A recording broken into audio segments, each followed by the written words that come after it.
Bonjour, bonjour à tous. Bonjour à Dr Traoré, notre consultant intervenant de ce jour. Bonjour à vous, mesdames et messieurs, chefs d'entreprise du PAP, du Programme d'appui à la productivité. Nous sommes réunis encore ce matin pour une de nos sessions de formation en gestion des ressources humaines pour les petites et moyennes entreprises de la première et deuxième cohorte du Programme d'appui à la productivité. Avant de commencer, je voudrais, au nom de monsieur le directeur général Salim Bamba, dire merci à tous les chefs d'entreprise présents ici qui nous font confiance, qui font confiance à l'accompagnement, au conseil et au suivi des activités par l'équipe projet de l'agence Côte d'Ivoire PME, et dire également notre disponibilité à interagir et échanger davantage avec vous dans le cadre de l'amélioration de vos pratiques d'affaires et de la gestion de vos entreprises. Pour rappel, je voudrais dire que le programme d'appui à la productivité est un programme initié par l'agence Côte d'Ivoire PME et financé par la coopération allemande. Nous avons commencé le 1er octobre 2019 et le programme prend fin dans 2 mois, à savoir le 30 septembre 2021. Et il a possible donc 700 entreprises ivoiriennes, dont 500 petites et moyennes, et également 200 très petites entreprises, dans l'optique in fine de créer 1050 emplois et d'améliorer 1200 emplois existants. Et pour ce faire, nous avons procédé par la sélection de cohortes successives. Nous avons eu une première cohorte qui concernait environ 150 entreprises, dont 100 PME et 50 micro-entreprises, que nous avons accompagné, n'est-ce pas, à l'amélioration des pratiques d'affaires de gestion, surtout pour les petites et moyennes, et à un programme d'incubation et d'accélération pour les micro-entreprises. Après quoi, nous sommes passés à la seconde cohorte, qui, elle, concernait au total 350 entreprises, dont 200 petites et moyennes et 150 micros. Les 200 petites et moyennes ont été accompagnées sur les axes de l'amélioration de l'accès au financement et également sur l'accélération de la maturité digitale. Et en ce qui concerne les micros, elles ont été accompagnées sur l'appui à la structuration des fonctions d'entreprise, surtout les fonctions financières, parce que nous sommes arrivés à une époque là où nous avons fait ce recrutement, où les entreprises soumissionnaient, n'est-ce pas, au fonds de soutien aux petites et moyennes entreprises, dont l'agence Côte d'Ivoire PME, à travers son directeur général, assure le secrétariat exécutif. Et le constat qui était fait, c'est que bon nombre d'entreprises ne pouvaient pas accéder à ces fonds parce qu'elles n'étaient pas financièrement structurées. Et fort de cela, n'est-ce pas, l'équipe projet, avec peut-être le collaborateur principal, ont bien voulu accompagner cette cohorte-là à l'amélioration des pratiques de gestion financière pour faciliter leur accès au financement, tant au niveau des fonds de soutien au PME COVID-19 qu'à un financement bancaire privé. Après quoi, nous sommes là maintenant à la cohorte 3, qui est la dernière cohorte du programme, qui concerne 250 entreprises, que nous accompagnons également dans l'amélioration des fonctions financières et ressources humaines en vue de pouvoir atteindre nos objectifs que j'ai cités plus haut, à savoir la création de 1050 emplois et l'amélioration de 1200 emplois déjà existants. Et donc, pour atteindre ces différents objectifs, n'est-ce pas, l'agence a bien voulu, à travers le projet, faire une suite de parcours de cohortes 1 et 2 sur les axes spécifiques de gestion financière et comptable et de gestion des ressources humaines. Et c'est à cet effet que le Dr Traoré, n'est-ce pas, est avec nous ce matin. Il faut dire que le Dr Traoré avait déjà administré une autre formation la semaine surpassée qui concernait l'organisation standard d'une entreprise. Aujourd'hui, Dr Traoré nous revient, il est là, Dr Traoré Ahmed. Il est docteur en relations industrielles, il est consultant en organisation et en capital humain et digitalisation. Aujourd'hui, notre thématique, c'est les obligations de l'employeur. Vous voyez, après que nous ayons, qui nous ait fait découvrir, qui nous ait formé sur l'organisation standard de l'entreprise, aujourd'hui, le docteur revient avec ce qu'on appelle les obligations de l'employeur. Après avoir organisé, mis en place les procédures, les différentes fiches de poste et autres, qu'est-ce qui revient comme devoir de l'employeur et doit également vis-à-vis de son entreprise et vis-à-vis des employés.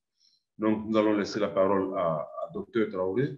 Pour précision, après l'intervention du Dr Traoré, nous aurons une série de questions-réponses qui sera conduite par nos amis de la communication à travers Jean-Luc, et pour pouvoir approfondir, n'est-ce pas, les différents aspects qu'il aura trouvés. Docteur, je vous passe la parole et à tout à l'heure.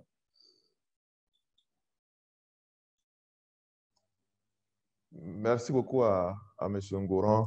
Merci aussi à l'agence Côte d'Ivoire PME pour ces séances de partage d'informations qu'on a sur des thématiques importantes pour l'ensemble des PME. Étant entendu qu'une PME, c'est une idée, mais ce n'est pas qu'une idée si elle veut prospérer, si elle veut devenir viable à long terme.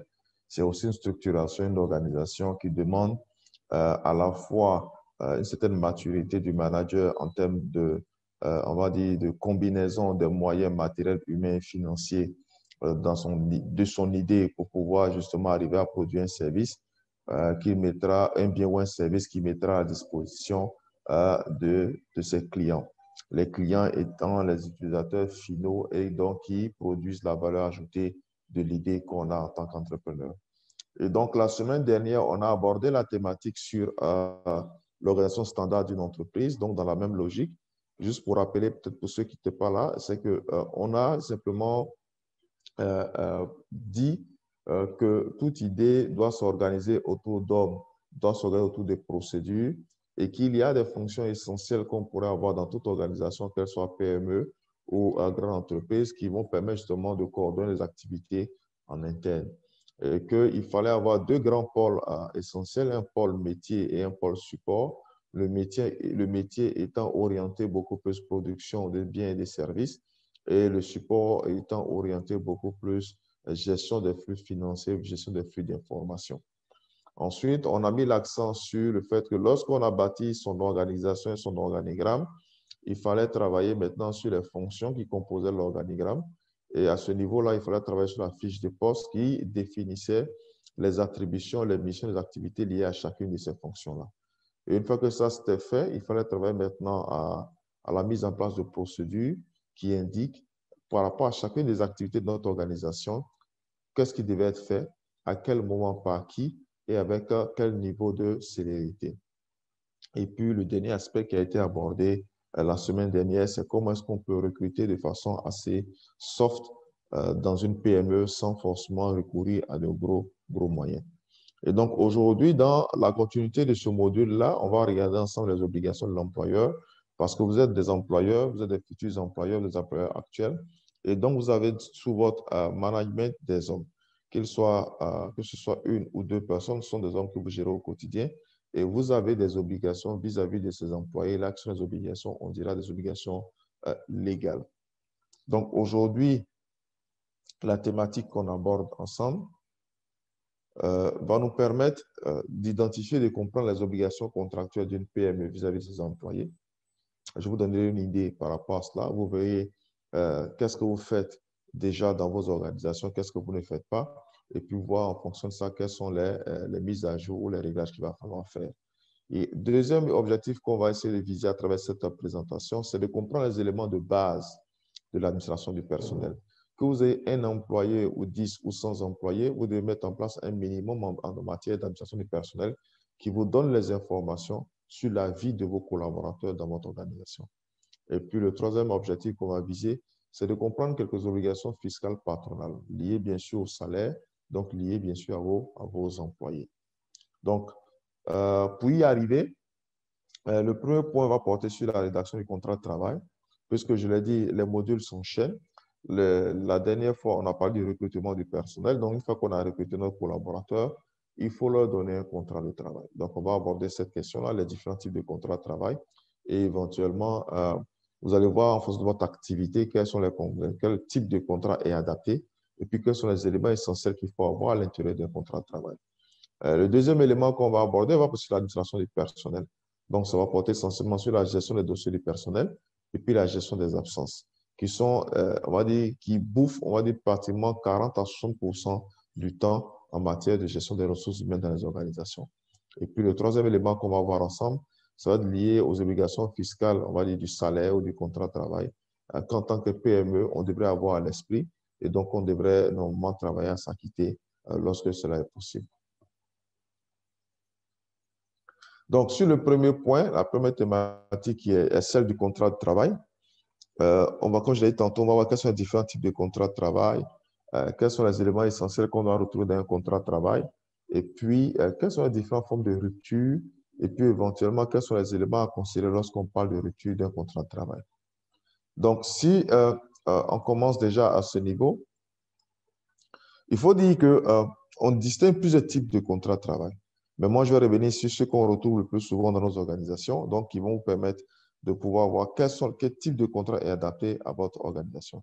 Je mets l'accent là-dessus. Il y a plusieurs types de contrats de travail, mais en tant que PME, en fonction du niveau d'évolution de votre business, est-ce que vous êtes au démarrage? Est-ce que vous êtes en phase de croissance? Est-ce que vous avez à maturité? Vous pouvez opter pour un type de contrat qui est beaucoup plus flexible et qui est plus adapté à votre système d'affaires.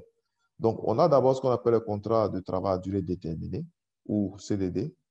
Donc, c'est un contrat de travail entre un employeur et son salarié qui prend fin à l'arrivée d'un terme fixé par eux au moment de sa conclusion. Et donc, ce terme peut être soit précis, c'est-à-dire comporter une date de son achèvement ou la durée précise de celle-ci, soit imprécis, donc par la réalisation de son objet, par exemple le retour du travailleur remplacé. Donc, ça veut dire quoi concrètement? Ça veut dire que lorsqu'on signe un CDD, il faut avoir l'esprit que le terme doit être un élément important.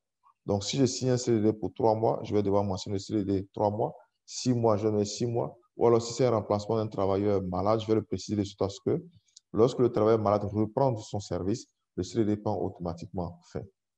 On a un autre type de contrat qu'on connaît tous, c'est le CDI, qui est en général le type de contrat recherché par la majorité des employés, même si j'estime que le CDI n'est pas un gage de permanence. Donc, le contrat à durée indéterminée, contrairement au CDD, ce contrat ne comporte pas de thème précis. Donc, il n'y a pas de précision en termes de durée. C'est le contrat de droit commun qui peut cesser par la volonté unilatérale du salarié ou par celle de l'employeur qui dispose d'un motif légitime. Donc, ici, comme on dit, le terme n'est pas connu, mais chacune des parties, que ce soit l'employeur ou l'employé, peut décider, sous certaines conditions, bien sûr, de pouvoir arrêter ce contrat-là.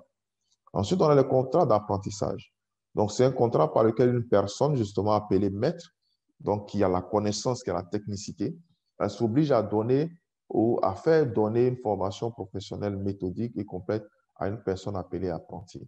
On le retrouve très souvent dans des secteurs, on va dire, de grande technicité comme la maçonnerie, comme l'électricité, comme la cuisine, où vraiment on parle de maître et on parle d'apprenti, même dans les ateliers. Et donc, qui fait que si vous êtes un PME qui est justement orienté dans ce genre d'industrie, donc vous pouvez justement faire appel à ce genre de contrat d'apprentissage qui vous permet justement à la fois d'avoir du personnel, mais d'avoir surtout des personnes que vous allez former et à qui vous avez la possibilité demain de pouvoir devenir des employés ou des citoyens accomplis.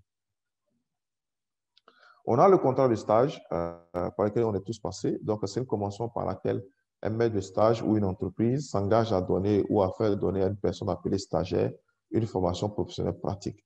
Donc, ça aussi, c'est une forme de convention qui est adaptée aux PME, surtout les PME qui ont besoin de beaucoup de main-d'œuvre, mais qui n'ont pas beaucoup de ressources, de main-d'œuvre peu qualifiée, mais qui n'ont pas beaucoup de ressources pour pouvoir les payer. Ils peuvent faire justement appel à ce genre de contrat-là qui va leur permettre d'avoir un nombre important de collaborateurs stagiaires sur une certaine période. Donc, qui vont nous permettre de pouvoir continuer la production et qui va nous permettre également de pouvoir encadrer les futurs employés de nos secteurs et donc de contribuer à la richesse ou à l'amélioration des conditions de vie ou d'emploi de certaines personnes dans le futur. On a également les contrats de travail à temps partiel. Donc, c'est le contrat de travail dont la durée d'exécution est inférieure à la durée hebdomadaire légale. Donc, la durée hebdomadaire légale du travail en Côte d'Ivoire, c'est 40 heures. Et donc, si on peut décider de prendre des collaborateurs pour travailler sur 20 heures, sur 30 heures, en ce moment-là, on parle de contrat de travail à temps partiel. Et ça peut être intéressant justement dans le sens où, lorsque le volume d'activité de notre organisation n'est pas énorme, mais qu'on a besoin des gens pour travailler peut-être 1 ou 2 fois dans la semaine, on peut recourir justement à un contrat de travail à temps partiel. Et puis enfin, on a le contrat de travail saisonnier. Donc, c'est un contrat à durée déterminée par lequel le travailleur engage ses services pour la durée d'une campagne agricole, par exemple, d'une campagne commerciale ou industriel ou artisanal et dont le thème est indépendant de sa volonté, le thème est indépendant de la volonté des parties.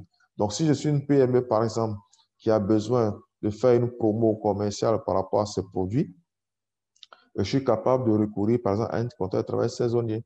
Donc, pour juste ma campagne promotionnelle, qui est une campagne terrain marketing commercial, je prends des gens que j'embauche sur peut-être 2 semaines, sur 3 semaines, et donc je leur fais un contrat saisonnier, et puis ce contrat, je peux le renouveler peut-être 3 mois plus tard, 6 mois plus tard, si j'ai de nouveaux produits, bien sûr, à promouvoir.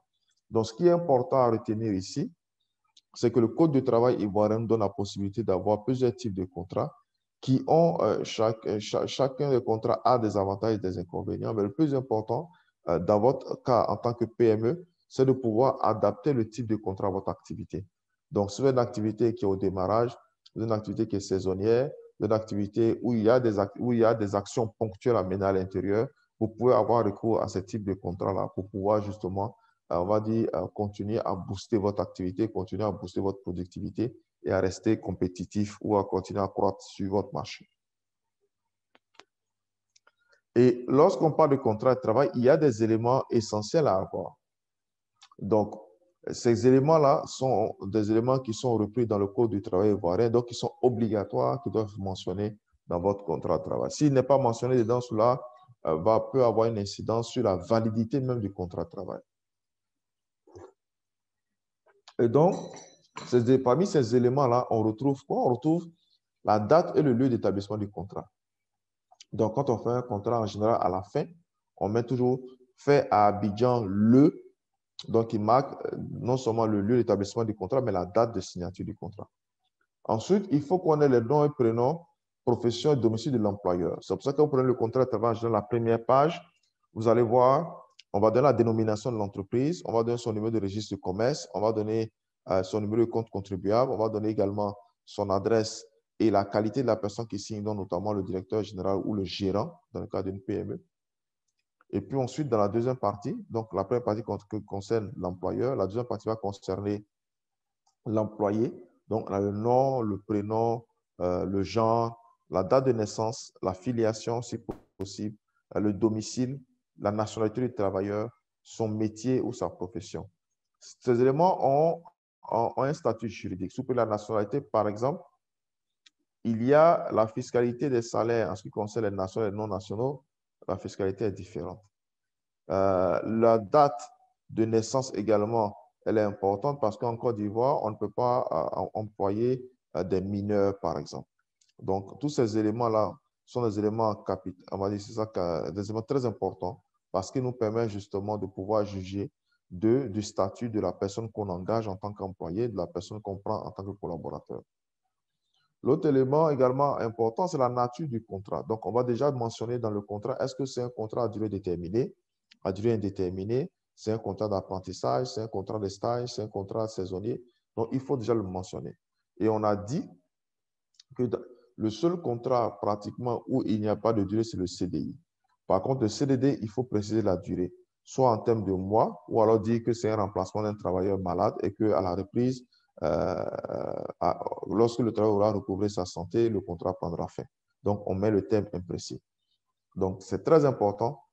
Et à ce niveau, je voudrais ouvrir une parenthèse pour vous dire que selon le législateur ivoirien, le seul contrat qui n'a pas besoin d'être écrit, c'est le contrat à durée indéterminée.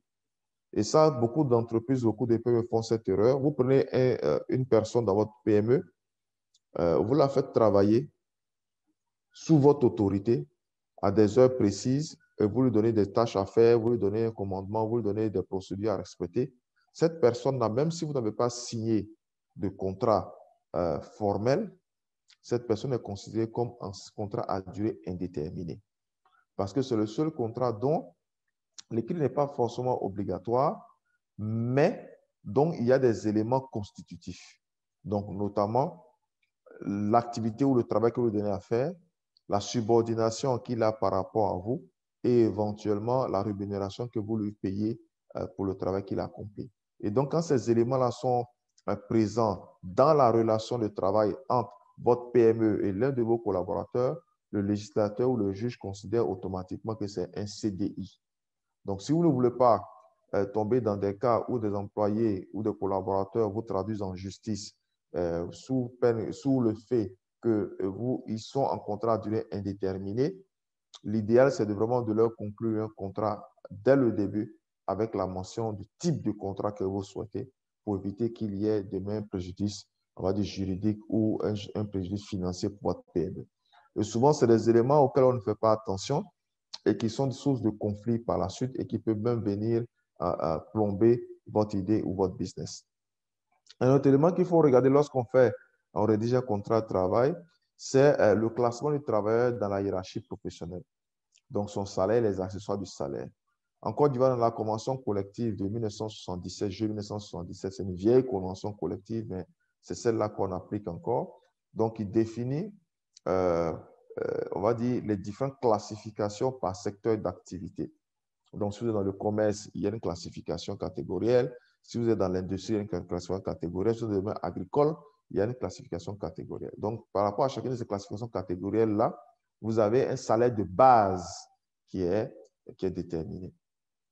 Et donc, en plus du salaire de base, donc le salaire catégoriel, vous êtes capable d'ajouter d'autres éléments comme le sur-salaire, les indemnités de transport, les indemnités de logement. Vous pouvez même mettre à l'intérieur du contrat si l'individu a droit à une voiture, s'il a droit à un crédit de communication, s'il a droit à un crédit de carburant. Tout ça, vous allez le mettre également dans le contrat, de sorte à ce que tous les éléments constituent sa rémunération, donc dans ce système de rémunération, sont connus dans son salaire. Pour ne pas que demain, le collaborateur vous accuse d'avoir promis une voiture, mais qui n'est écrit nulle part, et qui dit vous le lui avez dit dans votre bureau, il ne l'a pas reçu, donc il estime qu'il a été lésé parce qu'il utilisait sa propre voiture venue au travail. Donc, ce sont des éléments comme ça qui sont importants et qu'il est important de mentionner dans le contrat de travail. Ensuite, il y a les emplois que le travailleur sera appelé à tenir dans l'entreprise et ses établissements implantés en Côte d'Ivoire ou à l'étranger. Donc, dans le contrat de travail, on dit en général X est embauché en qualité de comptable, de commercial, de directeur financier, de directeur des ressources humaines. Donc, on le met. Mais pour vous donner un peu plus de flexibilité en tant qu'employeur, vous pouvez ajouter à la formule qui dit que, ou alors toute autre fonction qui lui sera confiée en fonction des besoins de l'organisation. Ça veut dire que quelqu'un peut être embauché en qualité de directeur financier, mais en fonction de ses compétences, on peut, ou alors en fonction on va dire des obligations qu'on a ou des circonstances, on peut décider justement de l'affecter ou de le muter en tant que directeur des ressources humaines sans que cela ne soit considéré comme une rupture de contrat. Donc, il faut mettre ça dedans. Il faut également mettre dedans dans le contrat que le collaborateur sera amené à exercer son emploi au sein de votre organisation, donc soit au siège, mais pour des besoins de service, il peut être justement amené à aller travailler sur d'autres sites de votre organisation. Il faut le mettre dans le contrat. Parce qu'un collaborateur peut refuser de se rendre sur un de vos sites à Corgo parce que dans son contrat, il a mis qu'il devait travailler uniquement au siège. Et on n'a pas eu cette réserve-là, cette phrase de réserve à mettre dans son contrat qui dit ou tout autre on va dire, établissement de votre entreprise ou de votre PME. Autre élément important, c'est la référence aux tests réglementaires ou aux conventions collectives qui régissent l'ensemble des rapports entre l'employeur et l'employé.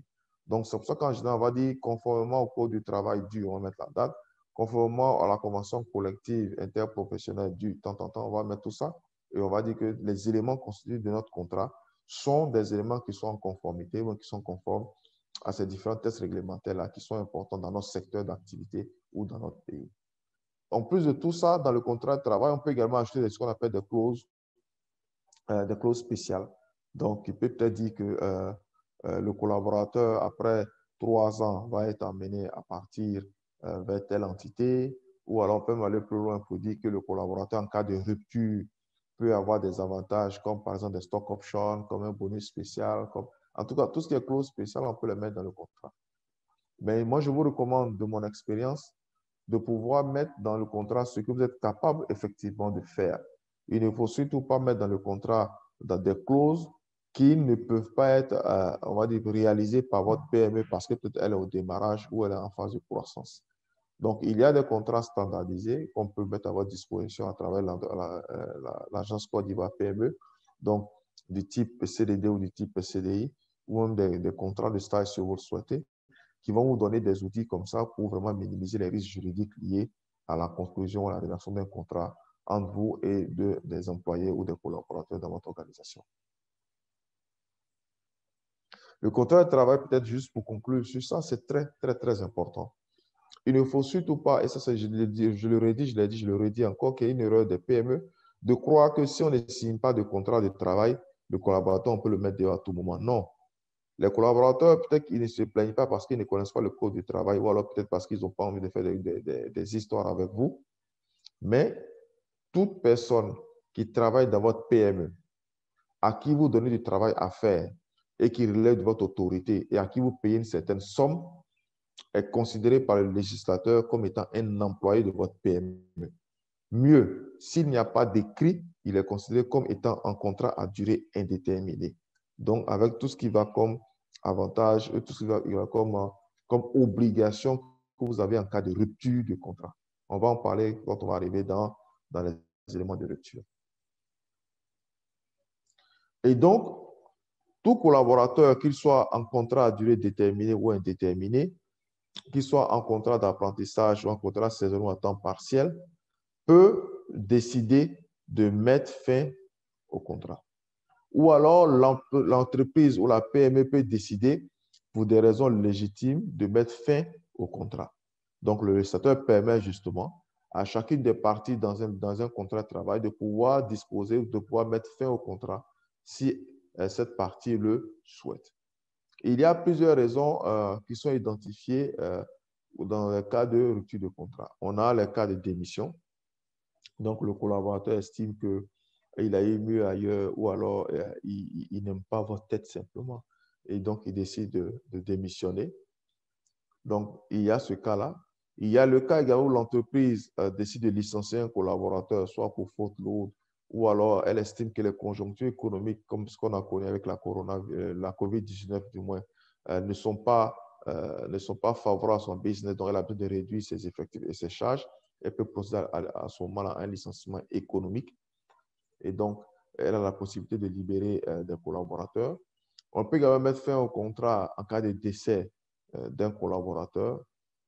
Et puis également, on peut également mettre fin au contrat en cas d'abandon de poste, dûment constaté par un huissier après 3 jours d'abandon de poste. On n'arrive pas à joindre le collaborateur. Pendant 3 jours, il a disparu de la nature. On peut décider de mettre fin à son contrat si on le souhaite, après avoir fait constater dûment cette absence-là pendant 3 jours.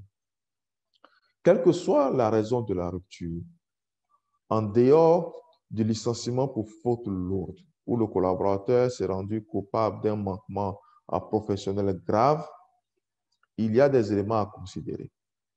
Donc, il y a d'abord la question du préavis. Dans le préavis, la loi nous dit, pour paraphraser, que la partie qui prend l'initiative de la rupture, si on n'est pas dans un cas de licenciement pour faute lourde, je le répète, doit donner à l'autre partie un préavis. Donc, un temps de transition qui permet à la partie de pouvoir réajuster sa production ou sa vie professionnelle avant la rupture définitive.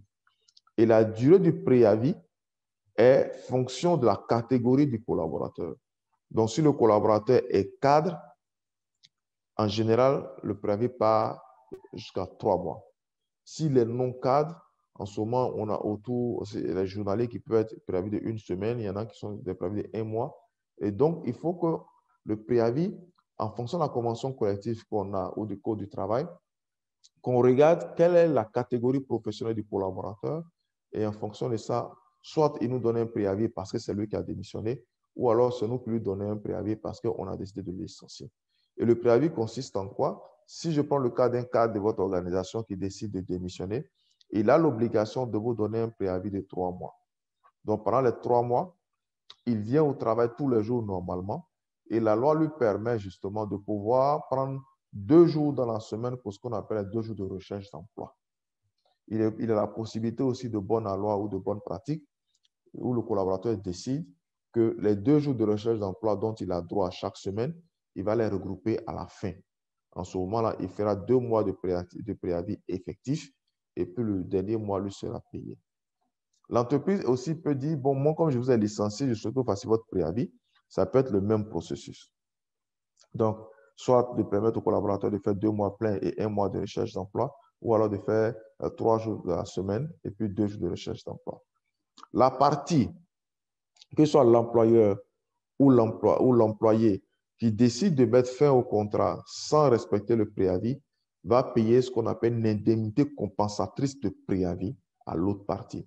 Donc, si je démissionne, que je ne veux pas faire mes 3 mois de préavis, je dois payer à mon employeur 3 mois de salaire qui représente tout ce que j'ai comme avantage également que je dois lui payer en termes de préavis parce qu'il estime qu'il a eu un préjudice. Si l'employeur aussi me licencie, qu'il veut que j'arrête immédiatement, il ne veut plus que je vienne dans son entreprise, mais que le licenciement n'a pas été fait pour faute lourde, il doit me payer également 3 mois de préavis, donc mes salaires et avantages que j'aurais perçus sur cette période. Donc, il faut vraiment faire attention à ces aspects-là, parce que si vous décidez de licencier un collaborateur et que vous ne lui donnez pas de préavis et qu'il va se plaindre chez l'inspection du travail ou ensuite au tribunal du travail, il peut avoir gain de cause parce que vous n'avez pas respecté ses droits. Ensuite, imaginez, ça c'est le cas de figure, de worst case, où, le collaborateur n'a pas de contrat. 2, vous le licenciez et vous ne lui donnez pas de préavis. Donc, 1, il est en CDI. Est-ce que le juge va requalifier? 2, vous allez payer une indemnité compensatrice de préavis. Et s'il arrive à démontrer que vous l'avez licencié pour un motif non légitime, il peut demander des dommages et intérêts. Donc, ce sont des éléments très importants et c'est pour ça que les aspects liés au contrat de travail doivent être regardés dès le début de votre activité. Et si vous êtes déjà installé, il faut rapidement régulariser les situations des collaborateurs qui n'ont pas de contrat, de sorte à ce que vous ne puissiez pas vous retrouver dans une situation délicate s'il y a un conflit qui advenait. Donc, lorsqu'on a fini cette phase, qui est la phase du préavis, il faut calculer au collaborateur ce qu'on appelle son solde de tout compte. Donc, le solde de tout compte, c'est l'ensemble des droits et indemnités auxquels il a droit parce qu'il est en train de quitter votre organisation. En général, ça se limite au salaire du mois travaillé, ça se limite au congé payé, ça se limite également à la gratification. Et puis, s'il y a un préavis éventuellement qui rentre dedans, vous allez payer son indemnité compensatrice de préavis. Et puis, s'il vous doit de l'argent parce qu'il a pris un prêt, en tout cas, toutes les compensations, vous allez les faire à la fin. Ça vous donne ce qu'on appelle un solde de tout compte qui est le montant qui peut être positif ou négatif.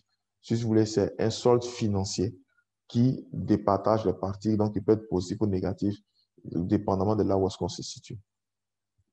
Et le dernier élément, lorsque le collaborateur a fait son préavis, lorsqu'on a calculé son solde de tout compte qu'on a payé ou bien qu'il nous a payé, on a l'obligation de lui donner un certificat de travail.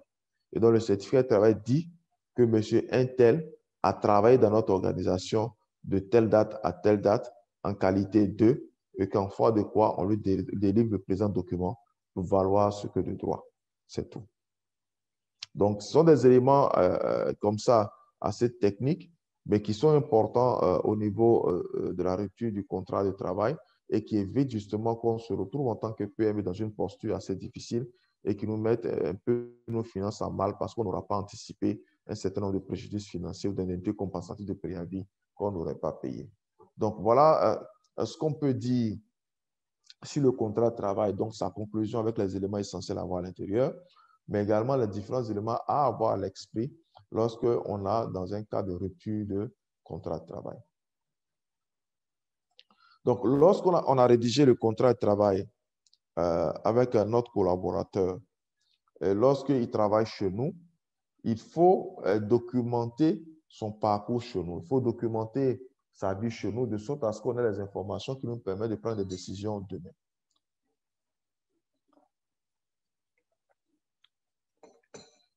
Et donc, parmi ces éléments importants qui sont faciles à mettre en place dans les PME, parce qu'il y a d'autres éléments, mais je pense que ces éléments-là sont les éléments de base, l'administration de base du personnel qu'il faut avoir dans une PME. On a la constitution du dossier administratif du personnel et puis on a la gestion des absences. Donc, en ce qui concerne le dossier administratif du personnel, donc, ce qui se passe, lorsque vous recrutez un nouveau collaborateur, lorsque vous avez signé son contrat, vous devez lui donner la liste des documents à fournir pour constituer son dossier. Donc, dans ce dossier, vous pouvez avoir ce qu'on appelle, nous, on appelle des sous-chemises ou des sous-dossiers qui permettent de classer les documents que vous allez recevoir. Et donc, parmi ces sous-dossiers-là, on a le premier dossier comme le dossier état civil. Comme je dis encore, c'est vraiment la base, le basique. Dans l'état civil, on va avoir tout ce qui est en lien avec l'extrait de naissance, la pièce d'identité, donc du collaborateur, de sa conjointe ou de sa femme. Les états civils, donc on va dire les essais de ses enfants, c'est important de les avoir dans le cas de l'assurance maladie, par exemple. Donc, tout ce qui concerne les pièces d'identité du collaborateur, les identités de son épouse et de ses enfants, on doit l'avoir dans l'état civil. Ensuite, on a une sous-chemise qui est liée au contrat. Donc, le contrat, le premier élément, c'est le contrat de travail ou la lettre d'embauche qu'on met dans la sous-chemise contrat, mais également tout ce qui va concerner les mouvements du salarié. Donc, s'il a eu une affectation, on va mettre ce document dedans. Il a eu une mutation, après, on va mettre ça dedans. Il a eu une promotion, on va mettre ça dedans. Donc, il retrace, si vous voulez, les différentes modifications du contrat qu'il a eu lors de sa vie, son parcours chevaux. La troisième sous-chemise concerne tout ce qui est en lien avec la formation et les diplômes. Donc, si le collaborateur dit, moi, je suis ingénieur en climatisation, il faut qu'il apporte la preuve. Donc, l'ensemble des diplômes qui sont mentionnés sur le CV et qui vont permettre justement de penser ou bien de le recruter, il faut qu'il apporte l'ensemble de ces documents-là qu'on va mettre dans la sous-chemise formation et diplôme. Ensuite, lorsque le collaborateur fait des formations continues ou des formations à professionnels chez vous, donc les attestations de formation également peuvent être mises dans cette sous-chemise. La quatrième sous-chemise concerne tout ce qui est en lien avec les absences. Donc, les absences maladie, donc tout ce qui est arrêt de travail, on va mettre ça dedans. Les fiches de congé, lorsqu'il va en congé, quand c'est signé, il faut qu'on mette ça dedans. Les demandes d'absence, on va revenir sur les différents types d'absence tout à l'heure. Quand il fait une demande d'absence, il faut qu'on mette la copie dedans. Ça nous permet, de façon périodique, soit chaque 3 mois, chaque 6 mois, chaque année, de faire un état et de faire ressortir quels sont les collaborateurs, par exemple, qui s'absentent le plus, soit pour des raisons de maladie, soit simplement pour des convenances personnelles. Et donc, on peut tenir un état, du moins, on peut tenir à jour des informations dont on pourra avoir besoin demain pour prendre des décisions. Et puis, la dernière sous-chemise qu'on pourrait avoir éventuellement, c'est la sanction disciplinaire. Donc, si le collaborateur a reçu des demandes d'explication, on va mettre ça dedans. S'il a reçu des avertissements, tout ça, on va mettre des mises à pied, on va mettre tout ça dedans. Donc, le dossier du personnel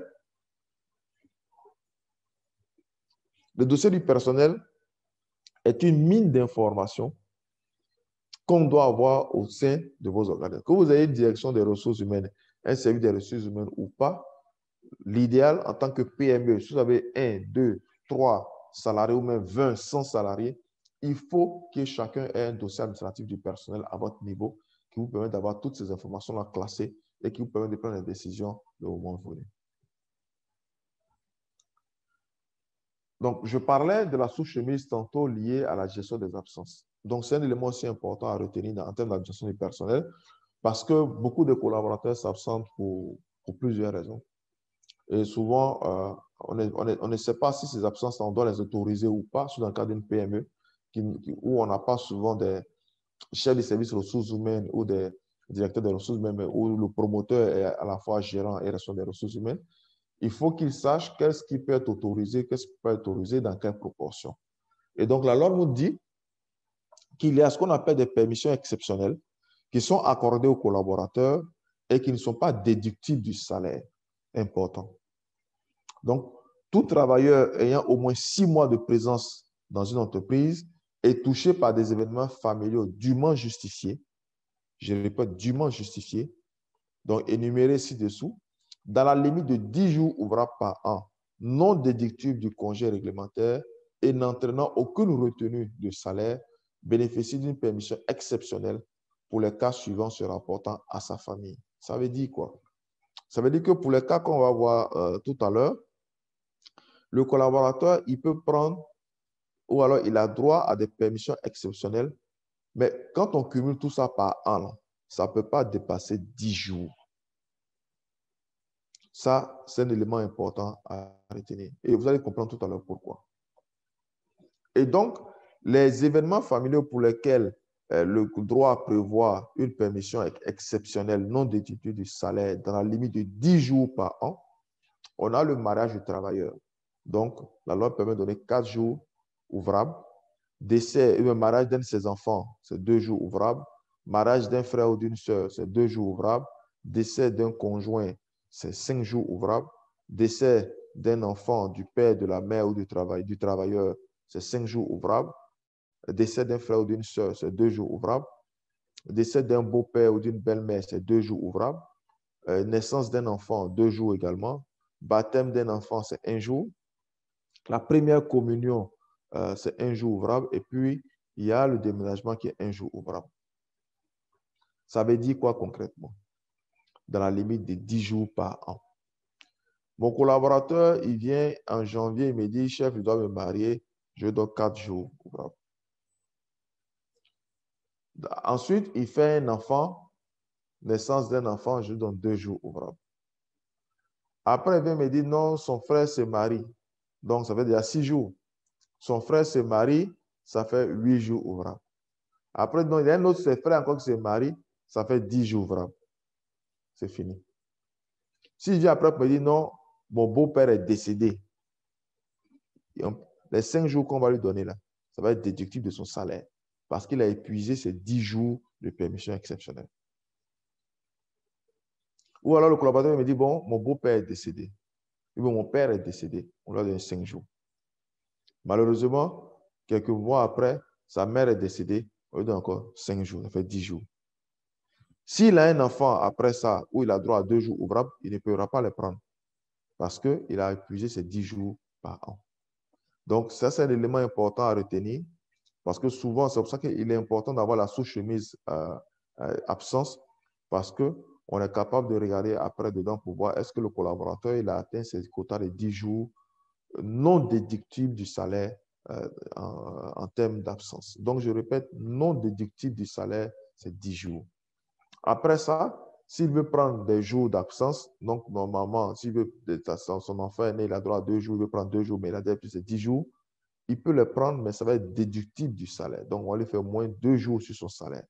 Donc, pour tous les autres événements qui vont suivre, le collaborateur peut prendre des permissions, mais qui vont être déductibles du salaire. Donc, toute permission de cette nature, bien sûr, de ce qu'on a vu tantôt, doit faire l'objet justement d'une autorisation préalable. Donc, en général, le collaborateur va remplir une fiche de demande d'absence qu'il va vous envoyer en tant que supérieur hiérarchique ou en tant que gérant pour dire je vais m'absenter pour tel motif de temps en temps et vous mettez votre autorisation là-dessus. Toutefois, en cas de force majeure, donc rendant impossible l'autorisation préalable de l'employeur, donc c'était tellement brusque, on dit que sa mère était malade, elle est décédée, il devait courir pour y aller, il n'a pas pu vous faire la demande de permission exceptionnelle. Il a la possibilité de présenter les pièces justificatives de l'absence et dans un bref délai ou alors dans tout au plus 2 semaines après l'événement. Donc, ça, c'est une possibilité qu'il a. Donc, si également l'événement familial dont on parlait se produit hors du lieu de l'emploi et nécessite un déplacement du travailleur, l'employeur peut accorder justement un délai de route de 2 jours lorsque le lieu où se produit l'événement est situé à moins de 400 km de son lieu de travail et 3 jours lorsque c'est supérieur à 400 km. Donc, ces délais de route-là ne sont pas rémunérés. Donc, ce sont des délais de jour normalement qu'on va couper sur son salaire. Et en ce qui concerne les autres membres de la famille non cités plus haut, donc par exemple les cousins, souvent on est là, on dit, ah, ma cousine se marie, mon cousin se marie, ou bien la cousine de la belle-sœur du neveu du cousin de ma femme se marie. Donc, tout ça là, on ne considère pas ça dans les permissions exceptionnelles. Donc, mais on peut donner quand même 2 jours, peut être accordé en cas de décès ou d'un cas de mariage, mais ces absences-là sont déductibles du salaire parce qu'elles ne sont pas prises en compte dans les permissions exceptionnelles. Et donc, si on a vu les aspects liés à l'administration du personnel, notamment la constitution des dossiers du personnel, et qu'on a vu également la gestion des absences, donc les permissions exceptionnelles qui sont limitées à 10 jours par an, mais pour certains types d'absences. Donc maintenant, ce que je veux regarder avec vous, donc le collaborateur, il est rentré, on a fait son contrat, le collaborateur, il est chez nous, on a fait son dossier d'employé, on a géré les absences qu'il a demandées. Maintenant, quelles sont les obligations en termes de fiscalité salariale liées en fait, à nos collaborateurs? Parce que quand vous signez un contrat, c'est pour ça que en général, les PME n'aiment pas signer des contrats parce que ces discussions ne signent pas de contrat, on ne va pas payer les impôts. Mais c'est faux. Comme je le dis encore une fois, vous avez l'obligation de signer des contrats avec vos collaborateurs. Si vous ne les signez pas, ils sont considérés comme étant un contrat à durée indéterminée. Et donc, sur la base de ce contrat de fait qui est le CDI, vous avez l'obligation de pouvoir justement payer en leur nom et pour eux un certain nombre de dus, on va dire, fiscaux qui sont liés à la rémunération que vous leur donnez. Donc, sur ces obligations-là, j'ai juste voulu vous donner un exemple sur un bulletin où c'est réparti en deux types d'obligations fiscales. On a les obligations qui sont payées directement par le salarié, donc sont déductibles de son salaire brut.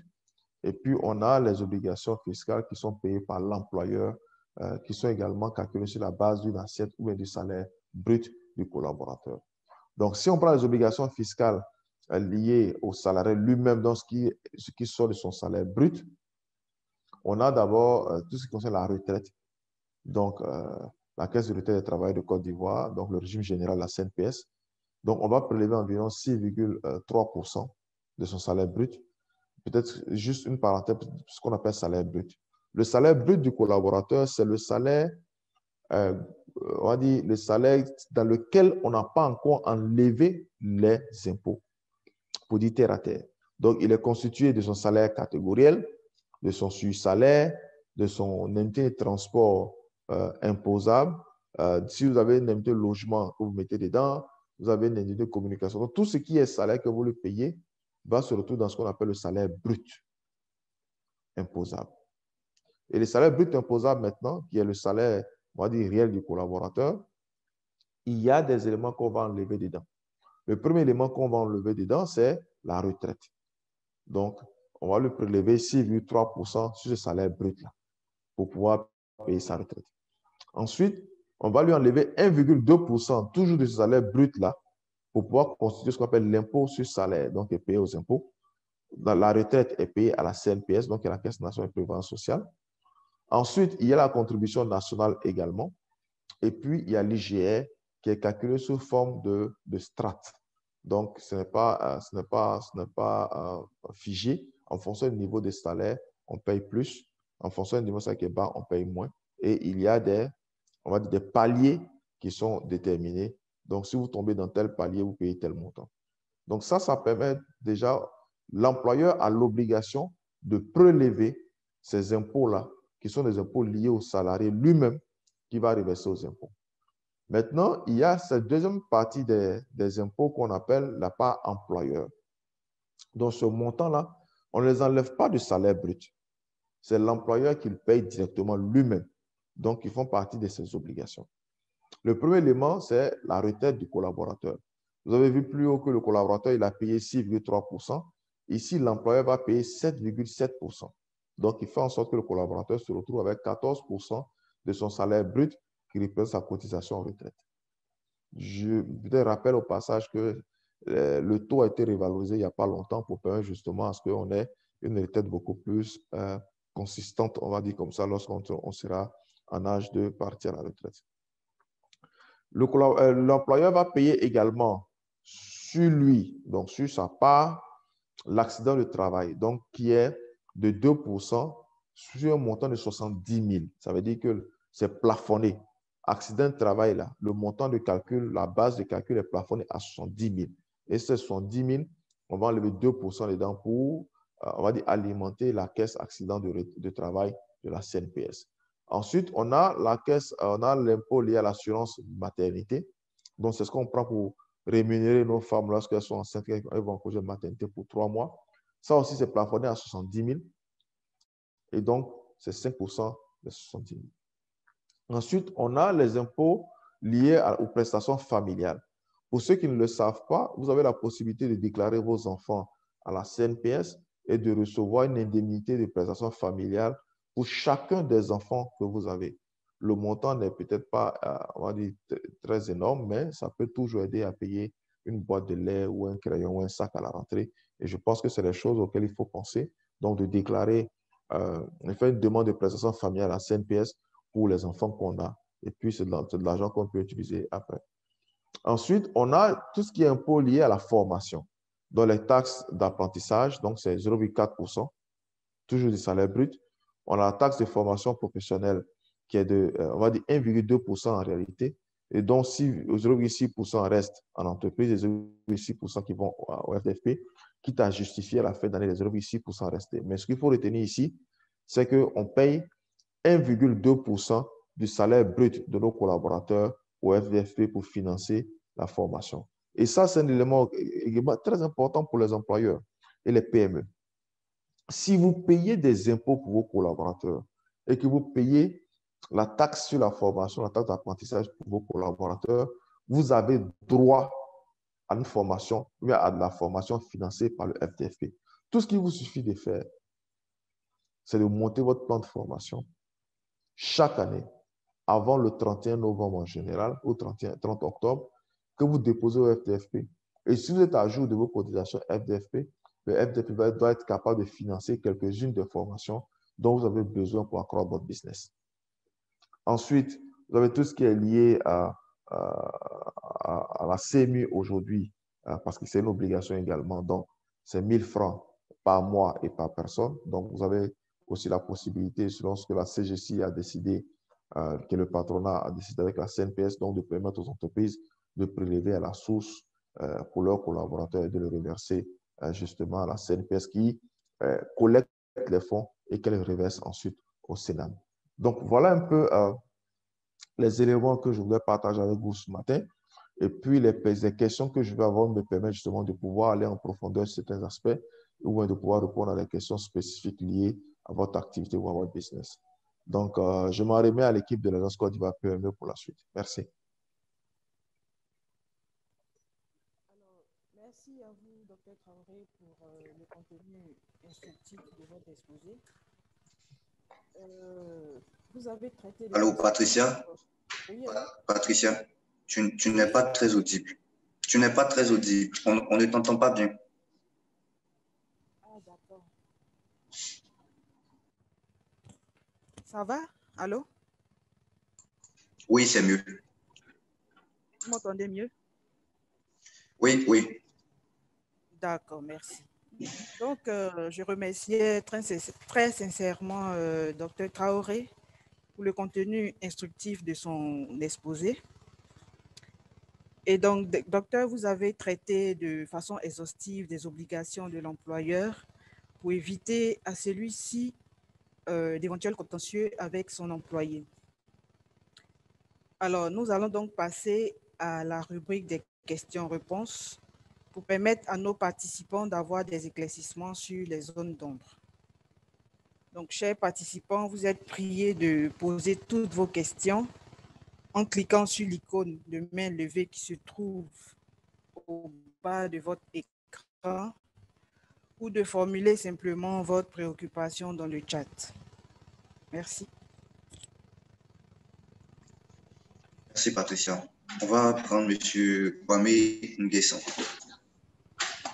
M. Kwame Nguessan, vous avez la parole. Il suffit juste d'ouvrir le micro. Bonjour à tout le monde. Je suis M. Nguessan. Encore une fois de plus, merci à Dr. Traoré et à tous les organisateurs de ces moments de formation. J'avoue qu'on apprend énormément. Merci encore à vous. Alors, j'ai 3 petites questions, mais qui sont un peu attachées. Alors, la première question est de savoir, bon, ça c'est un cas pratique, hein. Une personne qui a fait un stage, après a fait 1 an, en CDI sans signer de contrat. Bon, en fait, on n'a pas eu à faire un contrat, mais on suppose qu'après 1 an, la personne est en CDI. Et qu'après 1 an encore, c'est-à-dire 2 ans après, on veut maintenant refaire un CDI, soit 6 mois. Est-ce que ça, c'est possible? Si c'est possible, est-ce que ça peut se faire? Ça, c'est la première question. J'espère que ma question, ma préoccupation était bien enregistrée.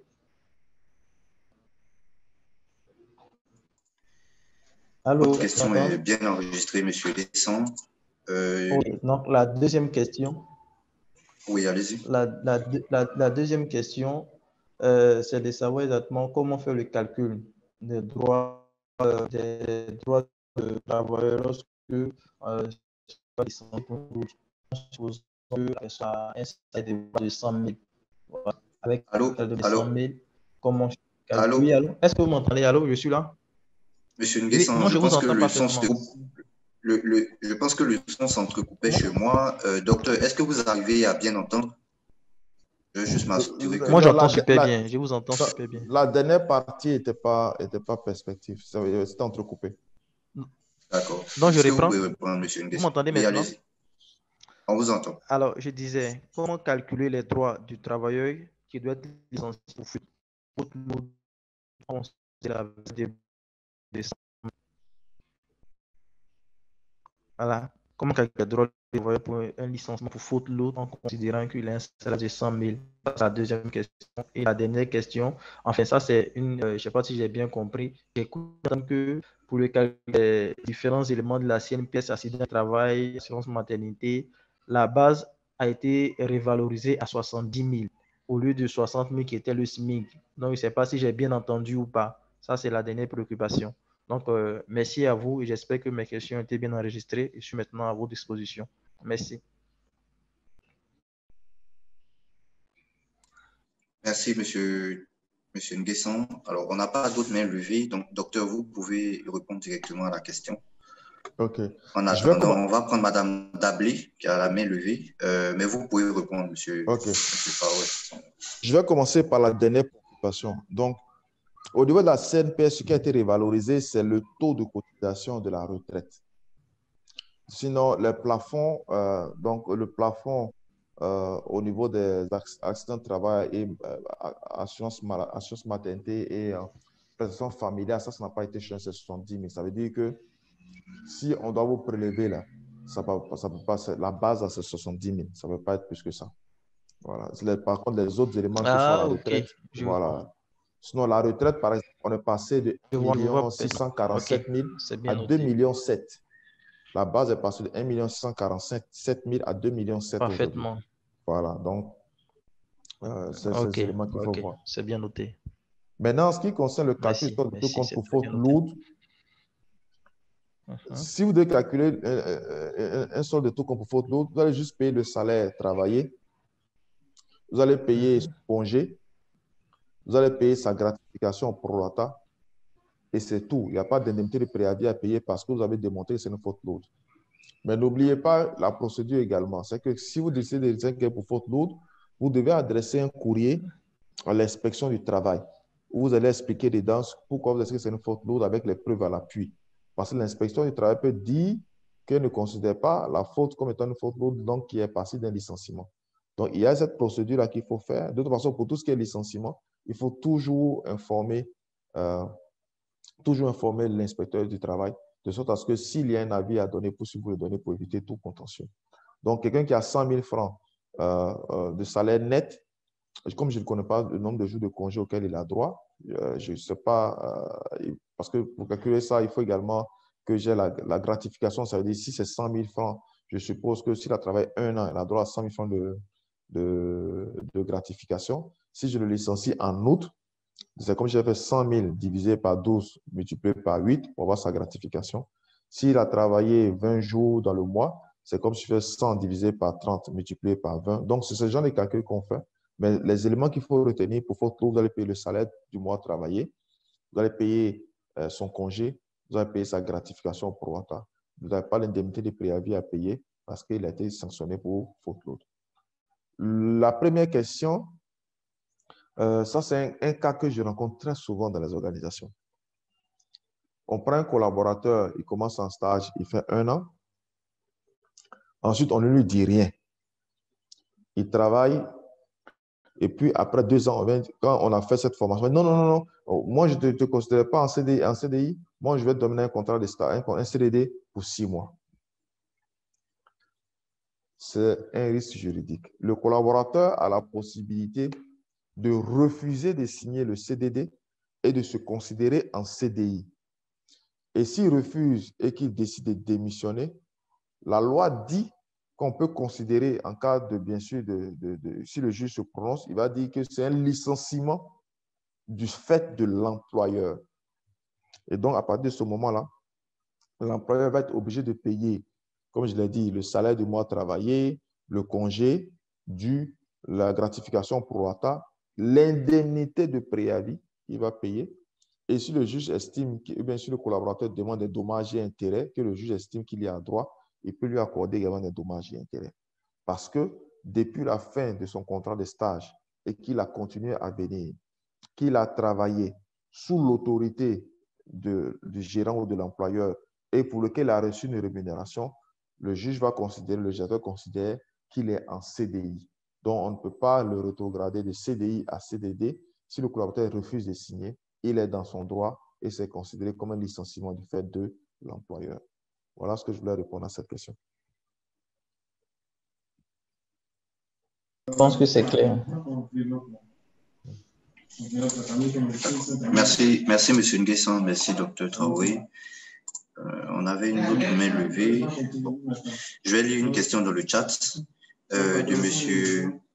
Nguessan Honoré, donc, qui dit ceci: pour nous, les entreprises du secteur du BTP, nous sommes très souvent amenés à embaucher du personnel occasionnel, journalier, une semaine ou un mois. Comment requalifier un CDI en CDD?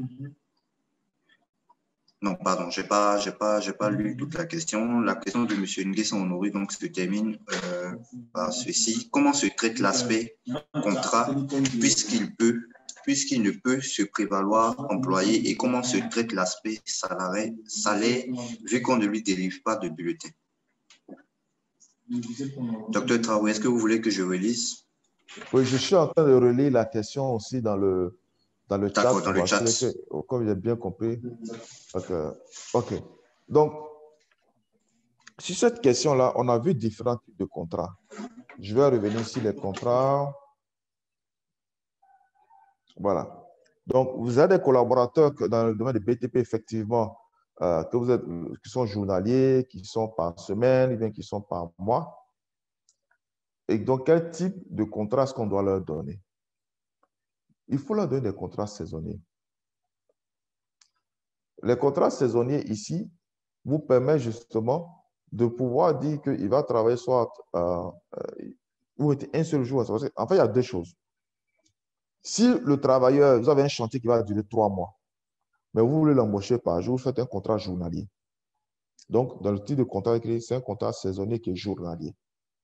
Voilà. Et donc, chaque jour, il faut dire également préciser, est-ce que c'est chaque jour qui vient? C'est une fois dans la semaine qui vient? Vous avez la possibilité de pouvoir préciser cela. Mais mieux, il faut, c'est comme un peu les contrats dans le secteur agricole.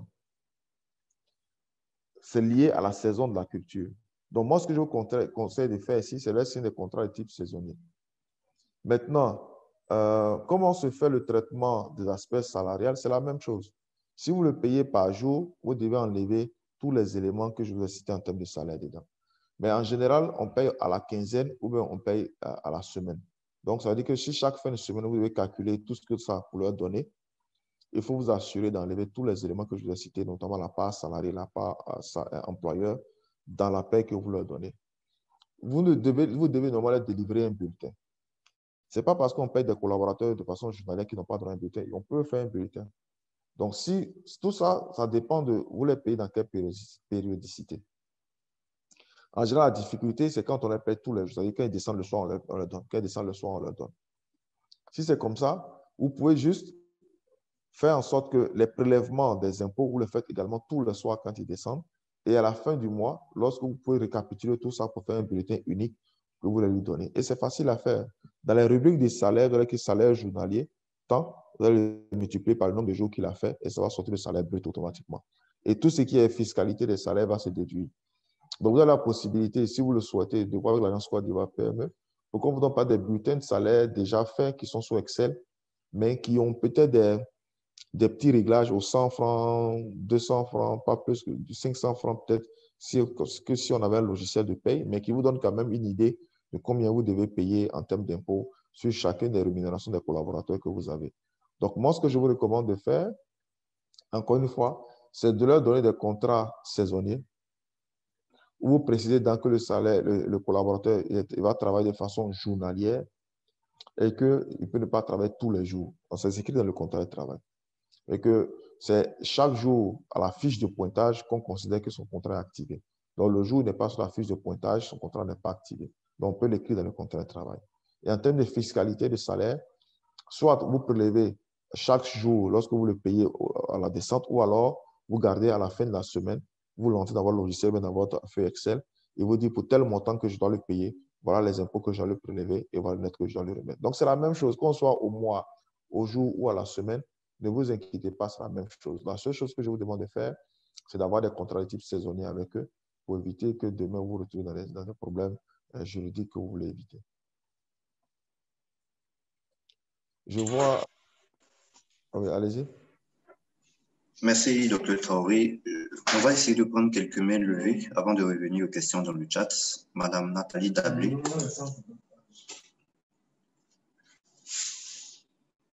Madame Dablé, est-ce que vous pouvez ouvrir le micro? Allô? Allô? Vous m'entendez? On vous entend bien, madame. Allez-y. D'accord. Bonjour à tous. Je voudrais savoir si vous êtes en CDI, mais verbal avec un employé. Est-ce que vous êtes en infraction avec la législation ivoirienne?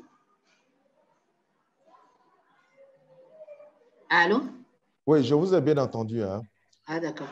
OK. Donc, est-ce que le fait d'être en CDI verbal, est-ce qu'on est en porte-à-faux à la législation? Non, on n'est pas en porte-à-faux à la législation. À partir du moment où vous reconnaissez que c'est un CDI verbal, il n'y a pas de problème. C'est juste qu'au moment où vous allez devoir vous séparer du collaborateur, il faut calculer ses droits comme un CDI. Voilà. Donc, en ce moment, il a droit à un préavis, il a droit à tout ce qu'il y a comme élément de calcul du solde de tout compte. S'il est en CDD, c'est différent parce que la loi ajoute maintenant le fait que pour le CDD, on doit payer 3% de l'ensemble des rémunérations qu'il a reçues pendant la période de CDD, en plus de tous les éléments qu'on a. Voilà. OK, merci beaucoup. Okay. Merci, madame. On va prendre monsieur Conan Daniel Oussou. Mais est-ce que Doukaré...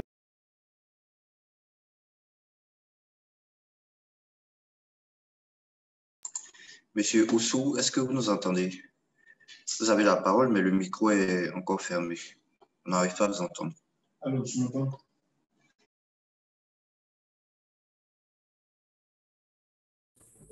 Oui, allô? D'accord. Allô, vous nous entendez? Oui, je vous entends. D'accord, allez-y. Voilà, bonjour à tous. J'aimerais savoir si dans les entreprises, s'il y a une durée maximale pour les CDD et une durée maximale aussi pour les stages. C'est-à-dire, tu es en stage, il y a une durée maximale auquel tu dois passer en CDD ou en CDI. Et aussi pour les gens des CDD, s'il y a une durée maximale auquel on ne doit pas dépasser pour les CDD. OK. C'est une bonne question. La loi nous dit que le CDD, tout renouvellement compris, ne doit pas excéder 2 ans. Donc, si vous prenez un collaborateur en contrat à durée déterminée, vous ne pouvez pas excéder 2 ans. Après 2 ans, soit vous le confirmez en CDI, soit vous vous séparez de lui. Mais vous n'êtes pas, si vous le gardez chez vous, même si vous faites un contrat CDD encore, c'est nul et le nul est fait parce que ça va être considéré comme un CDI. Donc, c'est 2 ans maximum. Pour les stages, la nouvelle législation nous dit qu'on peut avoir un collaborateur ou un étudiant en stage pendant 1 an maximum. Maintenant, si l'étudiant ou le collaborateur veut continuer le stage chez nous et que nous, on n'a pas de possibilité de l'embaucher, il doit faire une lettre de renonciation. Donc, il va écrire pour dire, je renonce à mes 12 mois que j'ai fait en tant que stage là, et donc je suis prêt à recommencer une nouvelle période de stage. Donc, c'est lui qui fait la lettre de renonciation, et à ce moment-là, vous pouvez continuer le stage avec lui. Merci beaucoup, monsieur. Merci à vous, monsieur Oussou. On va lire donc les questions qui nous sont posées dans le chat. On va prendre la question de monsieur Kwame Nguessan qui demande comment requalifier un CDI en CDD. Docteur? Normalement, on ne doit pas requalifier un CDI en CDD. Comme je l'ai dit, si vous décidez de passer votre collaborateur de CDI à CDD, il peut accepter, parce que n'oubliez pas que le contrat, c'est la volonté de deux parties. S'il accepte de signer, OK. Mais s'il refuse de signer, en ce moment-là, s'il décide de partir, ce sera considéré que c'est vous qui l'avez licencié. Maintenant, s'il ne veut pas également, vous pouvez décider aussi de mettre fin à son contrat, ça dépend de vous. Mais dit que vous allez requalifier son CDI en CDD, contre sa volonté, c'est illégal. Voilà. Très bien. Alors, la question de Mme Sheila Koulibaly, est-ce qu'il y a un délai pour le paiement des droits à un employé qui a démissionné, ou l'employeur est libre de payer quand il veut? Non, pour un établissement scolaire, je termine, pour un établissement scolaire, le contrat à temps partiel est-il approprié aux professeurs? OK, ça c'est deux volets. Donc, le premier volet, dès que le collaborateur s'en va, le jour où il dit s'en va, le dernier jour de travail, vous devez lui tendre soit son chèque, soit son virement, plus son certificat de travail. Donc, vous ne pouvez pas décider de quand il faut le payer, c'est illégal. Vous devez lui donner le jour, au plus tard le jour où il s'en va. Maintenant, si vous accordez le collaborateur pour dire, bon, attends 2 jours, attends 3 jours, que vous lui mentionnez qu'il est d'accord, tant mieux. Mais sinon, la loi nous dit que c'est à son départ que vous lui donnez son solde de tout compte plus son certificat de travail. Pour ce qui est des établissements scolaires, oui, à temps partiel, parce que je vous donne un exemple. Les profs, par exemple, si vous avez des profs dans les établissements secondaires qui enseignent peut-être lundi, mardi, mercredi, qui n'enseignent pas le reste de la semaine, vous pouvez faire un contrat à temps partiel. Ça, c'est possible. Maintenant, si c'est plutôt dit qu'il va être chez nous de septembre, donc la rentrée scolaire, jusqu'à juin, qui est la fin, en ce moment-là, vous pouvez faire peut-être un contrat saisonnier. Pas par temps partiel, il faut que la durée hebdomadaire soit inférieure à 40 heures.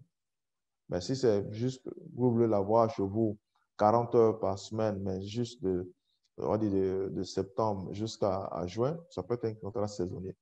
Donc, voilà la différence entre les deux types. Temps partiel, il faut que la durée de travail soit inférieure à 40 heures.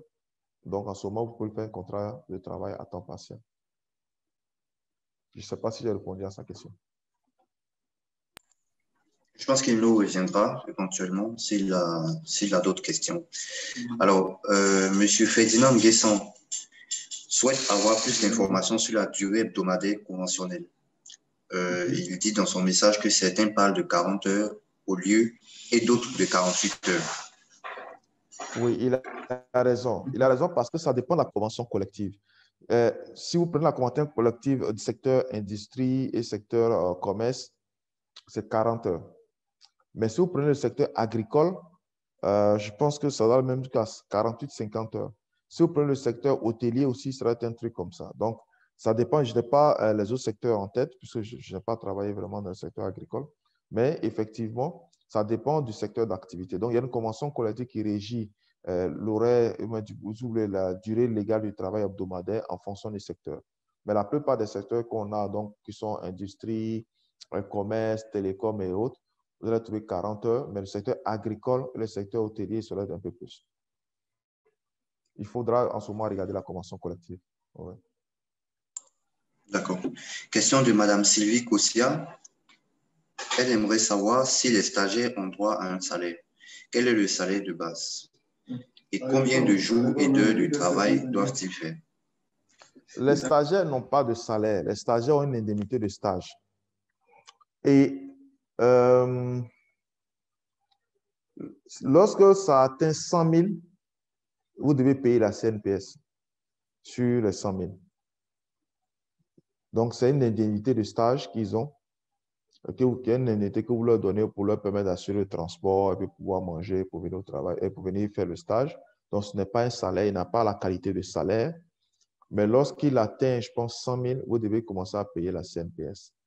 Combien de jours et d'heures de travail doivent-ils faire? Ils sont soumis au même règlement que vos collaborateurs, donc c'est 40 heures par semaine. Si vous êtes dans le secteur du commerce ou de l'industrie ou des télécoms, et puis peut-être un peu plus dans le secteur agricole ou dans le secteur de l'hôtellerie. Donc, ce n'est pas un salaire, c'est plutôt une indemnité. Donc, il n'y a pas de base, vous pouvez donner autant que vous voulez, mais à partir de 100 000, c'est imposé, je pense, au niveau de la CNPS. Très bien. On va prendre donc une main levée. celle de M. Kwaku Lambert-Nguessan. M. Kwaku Lambert-Nguessan, vous avez la parole.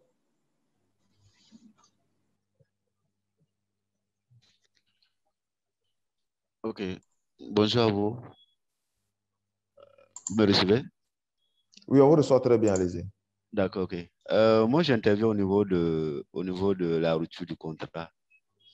Je voulais savoir si, parce que la rupture du contrat, c'est les deux parties. Il y a le salarié et l'employeur. Et le cas où le salarié, je prends l'exemple, un bon matin, il arrive qui dit que peut-être vous avez payé déjà, par exemple, la fin du mois, vous lui avez donné peut-être ce droit-là. Il a reçu et il arrive, il dit que non, moi je m'en vais.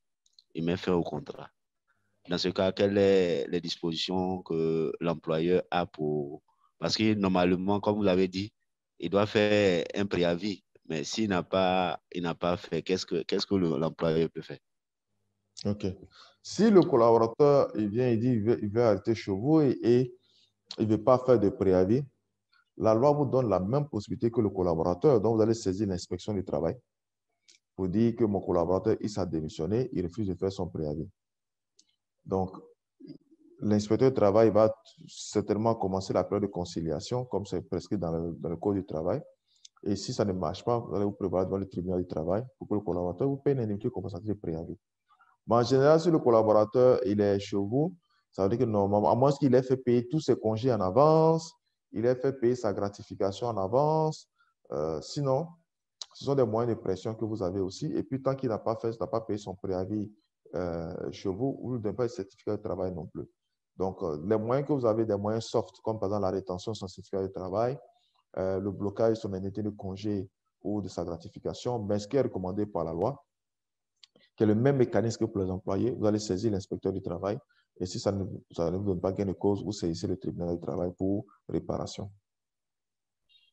D'accord. Merci, monsieur. Okay. Merci. Alors, on va prendre M. Daouda Yeo, qui a plutôt écrit dans le chat. Non, on va lire d'abord la question de Mme Dablé Nathalie. Si 40 heures de travail par semaine, donc combien d'heures par jour? Est-ce que samedi est un jour de travail ou bien travailler samedi est considéré comme des heures supplémentaires? La loi dit que le collaborateur doit travailler dans les secteurs qui nous concernent, agents, commerce, industrie, services, tout ça, c'est 40 heures par semaine. Et en Côte d'Ivoire, les jours ouvrants partent de lundi à samedi. Donc, ça veut dire que je suis capable de répartir les 40 heures du lundi au samedi, ou alors je peux dire du lundi au vendredi, mais le collaborateur travaille 8 heures par jour. Donc, s'il fait 8 heures par jour, le vendredi, normalement, la boucle, c'est 40 heures. Tout ce qui vient après les 40 heures est considéré comme une heure supplémentaire. Si j'ai réparti les 40 heures du lundi au samedi, en ce moment, ça va faire moins de 8 heures par jour. Ça va faire peut-être 6h30 environ par jour. S'il a fait ces 40 heures le samedi, c'est fini. Donc, en ce moment, il n'y a pas d'heures supplémentaires le samedi. C'est juste que ici, la loi plutôt met l'accent beaucoup plus sur le nombre d'heures à faire par semaine.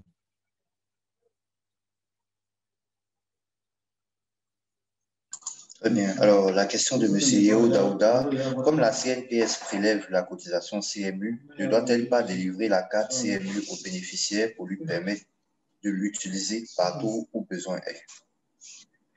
Bon, ça, c'est une question qui dépasse les compétences de l'Agence Côte d'Ivoire, mais même de moi-même.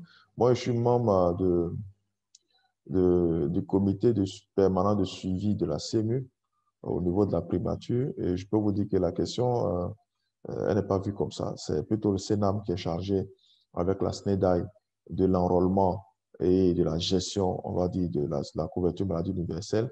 La CNPS se charge uniquement que de collecter les fonds. En fait, la CNPS joue aussi un rôle simple. C'est parce qu'on ne veut pas que les employés vont payer plus chez plusieurs personnes.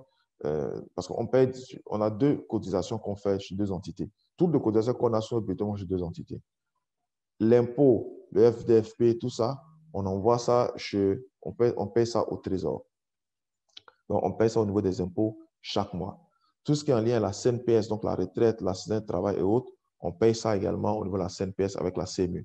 Donc, ce sont les deux entités qui sont habilitées à collecter des fonds liés à tout ce qui est fiscalité des salaires en Côte d'Ivoire.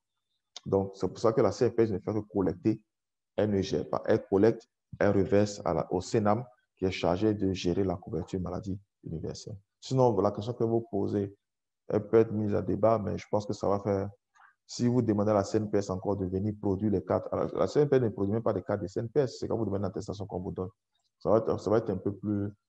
Ça va être un peu gros pour eux. Alors que la couverture maladie universelle, c'est tout un mécanisme qui prend en compte plusieurs acteurs que sont les cotisants, mais il y a les prestataires qui sont les médecins, donc ils font les prestations. Il y a les pharmaciens, donc ils prescrivent les maladies, les médicaments. Et il y a la nouvelle pharmacie de Côte d'Ivoire, la nouvelle PSP du moins. Donc, il y a plusieurs acteurs qui sont dans la CMU et je peux vous assurer que c'est un vrai casse-tête. Donc, si vous demandez à la CNPS, en plus de gérer les retraités, la caisse de retraite de venir gérer ça, ça va être vraiment très, très compliqué.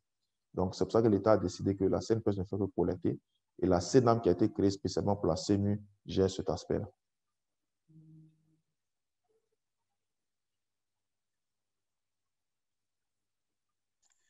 Merci, docteur. Je pense qu'on n'a plus de questions, mais plutôt des félicitations dans le chat. Celle de Madame Eli, Monsieur Eli Haïté Lawson et de Madame Anewa Peggy. Alors, pour ceux qui souhaitent revoir la formation, je rappelle que ces formations sont toutes enregistrées et seront disponibles sur la chaîne YouTube de l'Agence Côte d'Ivoire PME.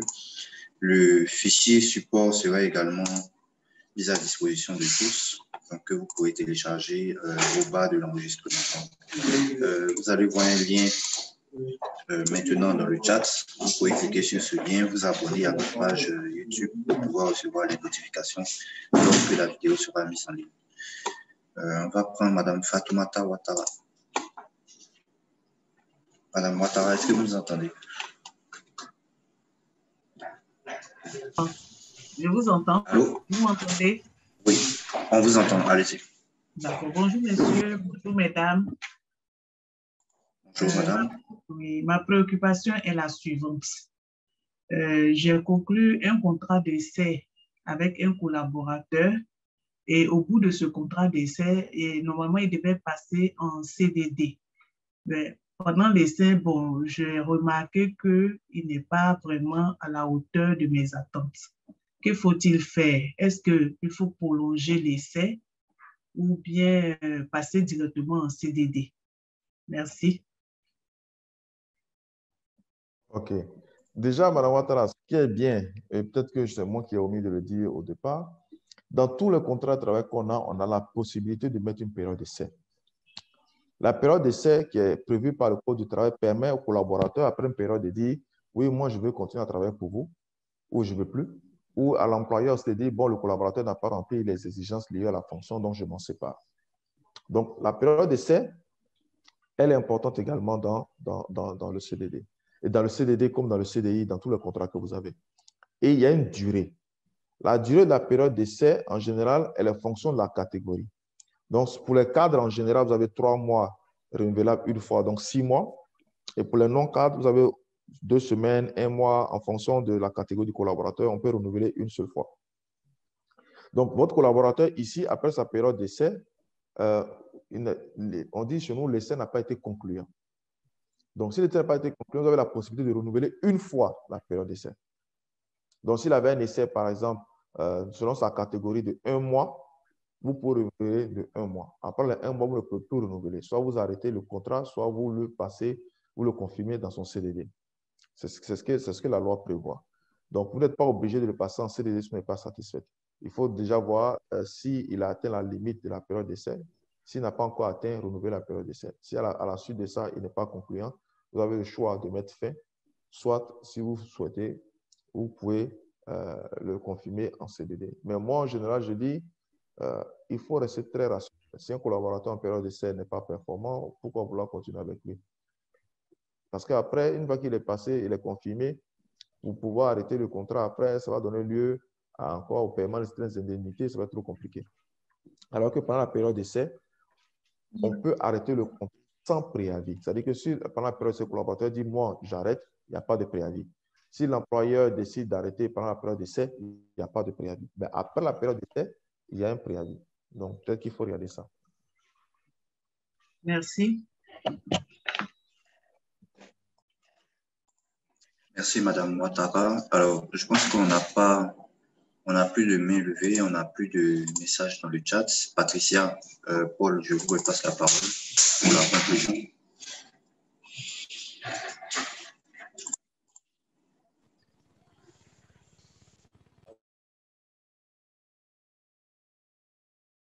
Patricia, Paul, est-ce que vous m'entendez? Oui, Jean-Luc. On t'entend. Merci. Allô, vous m'entendez? On t'entend bien, Paul. OK. Voilà. Donc, très sincèrement, merci à Dr Traoré pour sa présentation. Merci également à l'ensemble des participants, chefs d'entreprise et employés des PME bénéficiaires du programme d'appui à la productivité. Pour rappel, comme je l'ai dit la dernière session, en plus de ces formations que nous faisons avec les deux consultants principaux que nous avons, à savoir Dr Traoré Ahmed et M. Savadogo Paté, il y aura dans ce mois d'août même un accompagnement in situ fait par des spécialistes dont nous sommes en train d'achever le recrutement, qui vont, en plus de ce que Dr Traoré et M. Paté font, qui vont aller vous appuyer en entreprise pour mettre en œuvre, n'est-ce pas, de façon pratique, certaines choses que vous êtes en train d'apprendre avec nos consultants. Voilà. Et puis, autre chose, je voulais rappeler aussi à tout notre auditoire, à tous les participants, chefs d'entreprise et employés, que demain, mercredi, dans l'après-midi, nous avons, pour votre groupe, c'est-à-dire la cohorte 1 et 2, une autre formation, un autre webinaire sur la fonction gestion financière et comptable. Voilà. Demain, avec, bon, laissez-moi vous lire rapidement ce programme. Rapidement ce programme.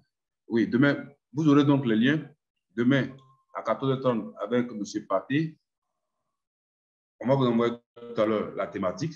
Et puis également le jeudi à 9h30, encore avec M. Paté, sur la gestion financière et comptable. Je vous exhorte donc à bien vouloir vous connecter.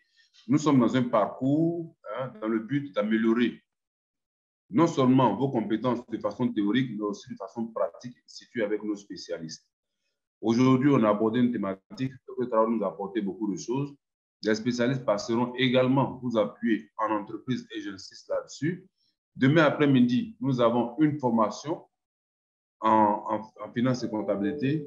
Après demain, jeudi matin, nous avons une autre et on va boucler pour cette semaine avant de programmer les formations qui viendront la semaine prochaine. Donc, sur ce, je voulais vraiment dire merci à tous. Merci à... Je vais vous rappeler rapidement quand même les différentes thématiques de demain et après-demain.